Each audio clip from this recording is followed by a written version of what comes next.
ఎదురింటి వాళ్ళు వచ్చినా, చుట్టాలు వచ్చినా, పక్కింటి వాళ్ళు వచ్చినా ఈ గుత్తి వంకాయ ఉల్లి కారం అయితే ఒకసారి అయితే చేసి ఒక్కసారి వాళ్ళకైతే పెట్టండి. మళ్ళీ మళ్ళీ మిమ్మల్ని అయితే మర్చిపోకుండా ఉల్లి కారం వంకాయ అయితే అడుగుతూ ఉంటారు.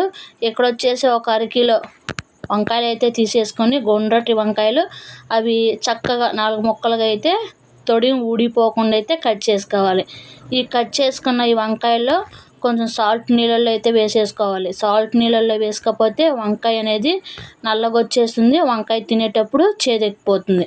ఇక్కడ వచ్చేసి ఉల్లిపాయ కారానికి నేను మీడియం సైజు 3 ఉల్లిపాయలు అయితే తీసుకొని 4, 5 చిన్నులపాయ రబ్బలు, ఒక రెమ్మ కరివేపాకు, ఒక అర స్పూను జీలకర్ర, తగినంత కారము, రుచికి సరిపడా సాల్టు, అలాగనే ఒక అర స్పూను పసుపు అవన్నీ కూడా అయితే వేసేసుకొని ఇదంతా కూడా కోర్స్గా మిక్సీకి అయితే పట్టుకోవచ్చు. రోట్లో అయినా మెత్తంగా అయినా దంచేసుకోవచ్చు. రోట్లో నూరుకొని ఇంకా టేస్ట్గా అయితే ఉంటుంది. ఇది మాత్రం కోర్స్గా అయితే మిక్సీకి పట్టేసుకోవాలి. మెత్తంగా అయితే అసలు పట్టుకోకూడదు. టేస్ట్ అనేది బాగోదు. ఇక్కడ మిక్సీకి పట్టుకున్న తర్వాత ఉప్పు కారము అన్నీ సరిపోయిన తర్వాత కట్ చేసి పెట్టుకున్న ఈ వంకాయల్లో చక్కగా ఆ కారం అనేది వంకాయలకి అనేది పట్టేసుకోవాలి. వంకాయలకి ఎన్ని అయితే తీసుకున్నామో అన్నీ కూడా అయితే పెట్టేసుకున్న తర్వాత ఆయిల్ అయితే వేడైన తర్వాత దాంట్లో జీలకర్ర, ఆవాలు, కొంచెం ఇంగువ వేసుకున్నా పర్లేదు. ఆవాలు జీలకర్ర వేసుకోకపోయినా పర్లేదనండి. నేనైతే ఏమీ వేయలేదు. అలాగనే వంకాయలకైతే కారం అయితే పెట్టేసుకొని అవన్నీ కూడా అయితే ఆయిల్ అయితే పెట్టేశాను. ఆయిల్ అనేది కొంచెం ఈ వంకాయలకి అనేది ఎక్కువగానే పడుతుంది.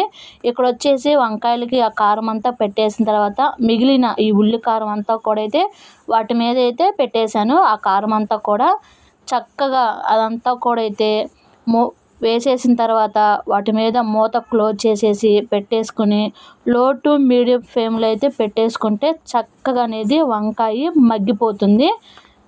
ఇదిగోండి, మధ్య మధ్యలో అయితే మనం వంకాయ అనేది మాడిపోకుండా నిదానంగా స్పూన్తో అయినా గెంటుతో అయినా ఒకసారి అనేది వంకాయ తిప్పేసుకోవాలి. మరీ కర్రీ కలిపెట్టుకున్నట్టయితే కలిపేసుకోకూడదు. వంకాయ చిదిరైపోయి ఆ గుత్తి వంకాయ అనేది ముక్కలు ముక్కలుగా ఊడిపోతుంది.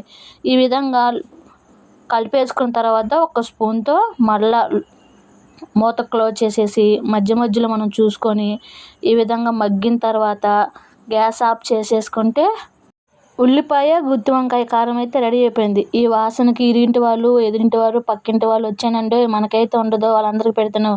సరేనండి, మీకు కనుక నచ్చితే ఒక లైక్ చేయండి, షేర్ చేయండి, సబ్స్క్రైబ్ చేసుకోండి ఫ్రెండ్స్. ఉంటాను.